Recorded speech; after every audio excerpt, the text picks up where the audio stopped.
नमस्कार मित्रांनो, माझं नाव आहे वेदांग आणि आजच्या व्हिडिओमध्ये मित्रांनो जे नागवेलीचं झाड आहे म्हणजे विड्याचं पानचं जे झाड आहे त्याची काही मी तुम्हाला केअर टिप्स सांगणार आहे, जेणे की तुमचं जे झाड आहे मित्रांनो खूप हिरवगार होईल. ही लोकेशन चूज करा मित्रांनो, जिकडे सकाळचं ऊन असते, अजून दुपारचं किंवा जे एकदम हार्श सनलाईट असते ते दुपारच्या वेळेसच असते, तर तेव्हाचं ऊन तुमच्या त्या लोकेशनवर नाही असत.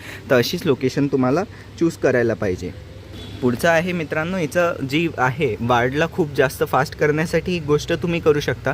जमिनीत लावलं तर झाडाची वाढ तशीच मित्रांनो खूप झपाट्याने होते, तर तुम्हाला तेवढं काही जास्त काळजी घ्यायची गरज नसते. पण समजा कुंड्यांमध्ये लावलं आहे तर तुम्हाला पिंचिंग प्रूनिंग थोडीशी झाडाची जास्त करावं लागेल, जेणे की तुमचे जे झाड आहे ते खूप चांगल्याने वाढेल. मारायचे पिंचिंग कशी करायची असते मित्रांनो, हे जे असं वरचं टोक आलं असते झाडाचं, तर त्याला तुम्हाला असं सिम्पली असं धरायचं आहे आणि हे असं तुम्हाला असं तोडून द्यायचं असते.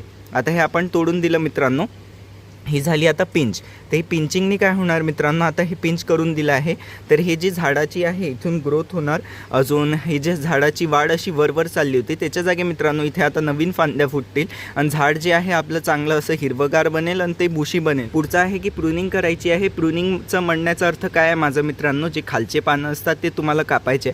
जसे झाडाचे जे हे एकदम आतले जे पानं आहे ना, जे मित्रांनो असे जमिनीला एकदमच चिपकून आहे, ते जे आतले जसे पानं व्हिडिओमध्ये पाहू शकता, हे वरचे पानं झाले. अजून मग त्याच्या आतले हे जे पानं आहे हे मित्रांनो तुम्हाला झाडाचे असे तोडून द्यायला पाहिजे. यानी फायदा काय होईल, तसे पण हे पाहू शकता यांची वाढ काही होत नाही, वाढलेली आहे, पूर्ण काही खराब असतात. तर या पानांमुळे जे खालचे असे दांडीतले पानं आहे यांच्यामुळे मित्रांनो काय होतं आहे, झाडाची ग्रोथ चांगली नाही. हे जसे पानं तुम्ही तोडत राहाल तर जे वरचे आहे ते पानं मित्रांनो तसेच नॅचरली खूप हिरवेगार होऊन जातात. त्याला खत कोणते टाकायचे, तर खतांच्या याच्यात मित्रांनो फक्त याला जे नायट्रोजन बेस्ड फर्टिलायझर्स असतात ते टाकायला पाहिजे.